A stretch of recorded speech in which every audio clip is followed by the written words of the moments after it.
It's not what you buy, it's what you pay. And success in investing doesn't come from buying good things, but from buying things well. And if you don't know the difference, you're in the wrong business. If you had a great foresight, you could have said in 2019, I think there's going to be a pandemic. I'm going to get out. In 2021, you could have said, I think that Russia's going to invade Ukraine. I'm going to get out. In 22, you could have said, I think Hamas will attack Israel.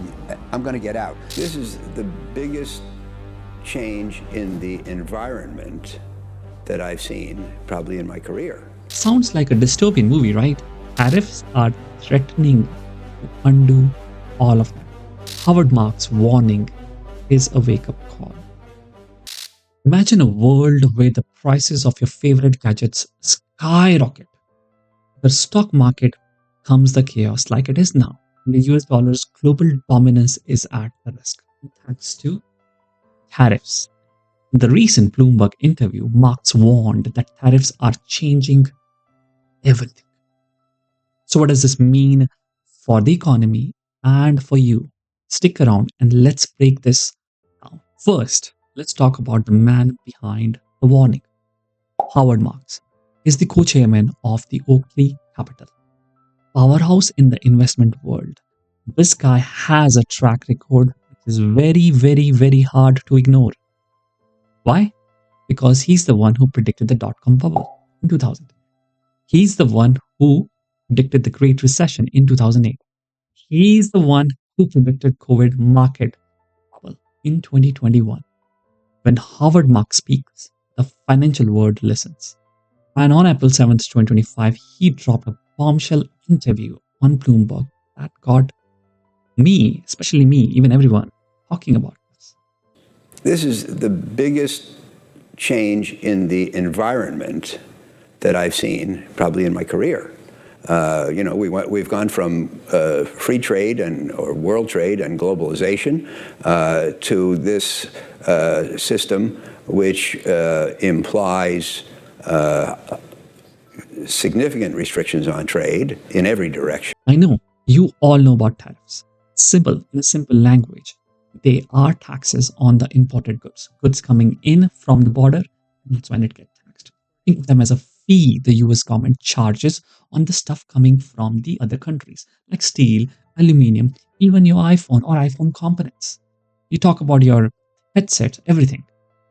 Back in February 2025, President Trump reinstated a tariff. The United States will implement reciprocal tariffs on other nations, including a 25% tax on steel and aluminium, closing even exemptions for countries like Canada, Mexico. These are the neighboring countries. Even the exemptions for them are gone. Just think why he did it. The goal here is to protect American industries. Here is the catch. These tariffs are shaking up the global economy in the ways we haven't seen in decades. After the World War II, the world made a deliberate choice. Countries would work together, not against each other. This was called globalization. Every country, for example, does some things better and worse. And worldwide welfare is maximized when every country does the things it does best and cheapest, and then sells them to the countries that need them, which do other things and sell them to other people. That's how trade works. And, I don't know if it's politically correct, but the good news is that the Italians make the pasta and the Swiss make the watches. But if we stop world trade and the Swiss have to make their own pasta and the Italians have to make their own watches, the world will probably, maybe arguably people in both countries will be a little worse off. That's what we're talking about here. The idea was very simple. Make nations so interconnected through trade that another global war would be unthinkable. For 80 years, this system worked like a charm. Global trade became the biggest driver of prosperity, lifting economies worldwide. The US especially benefited shifting from manufacturing economic to service-based ones.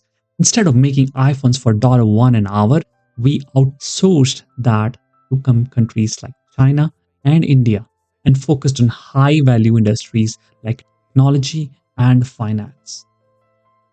Marx points out that global trade slashed the prices of goods like EVs and cars are 40% cheaper even as the US. Dollar lost 75% of its value since the war, but now tariffs are threatening to undo all of that. So what happens if we turn back the clock on globalization? First, inflation comes up. Marx warns that without cheap imports, cost of goods will skyrocket. Imagine paying more for everything: your phone, your car, even your groceries. Second, we are entering what Marx calls a time of dislocation. It's a time of dislocation. Everybody has to judge for themselves whether the reduction in asset prices so far is right, inadequate, or excessive. If it's excessive, you should jump in with both feet. If it's inadequate, you should wait until things adjust further. And it's impossible to make that judgment qualitatively. That's a fancy way of saying nobody knows what's going to happen next. There is no historical data to guide you because we haven't seen a shift like this happening in our lifetimes. In my view, this tariff walls can either break everything or the tariff walls either will break down from every country. And here's the scariest part. Mark says the US dollar could lose its status as the world reserve currency. The worst thing about investing in the United States for many years has been our fiscal situation, our deficits and debts. And the U.S. has behaved like somebody who has a golden credit card where there's no credit limit and the bill never comes. So, of course, you can spend more than you make. And if somebody has a golden credit card, well, what would you do? Well, you might buy a nice car, but what the hell, you might as well buy all the cars because the bill's not going to come. And that's the way we've behaved. And that's the way Washington has spent money. But can the events of the recent days change that? Can they cause there to be a credit limit? Can they cause a bill to be presented at some point in time? And if the answer to either or both of those questions is yes, that's a real risk. If people don't like the dollar, don't like investing in the United States, don't want to hold an unlimited number of treasuries, if we just make people mad and say the U.S. is still a great credit, but I don't want to hold their debts because look how they're treating me, the fiscal situation will be very complicated. And if that happens, the US government massive debt, somewhere around 35 billion on as of 2025, it will become a real problem. It is not just numbers on paper, it is the debt of US. Despite the doom and gloom, Howard Marks isn't telling you to run for the hills. In fact, he sees a chance to invest. With stock price dropping, shares of good companies, very good tech giants, and financial firms are on sale. But here's the key. You've got to be very careful.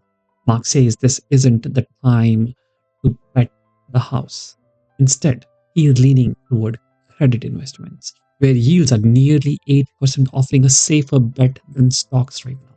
Marks still believe the US is the best place to invest, not the first best anymore. It is the second best. I think it's probably still the best place, but it's less best than it used to be. It's just not as great as it used to be. His advice, if you are in it for a long term or a long haul, start looking at those discounted stocks. But don't go all in. The market could get rockier before it gets better. This is not a V-shaped recovery. This is going to be a U, in my view.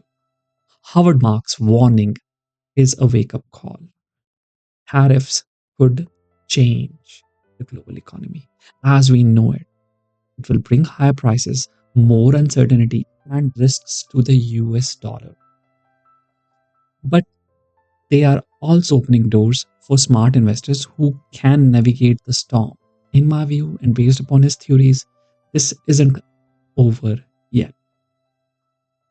If you found this video helpful, give it a thumbs up. Subscribe for more financial insights and follow me on X, Infinity Anand, for all the latest updates.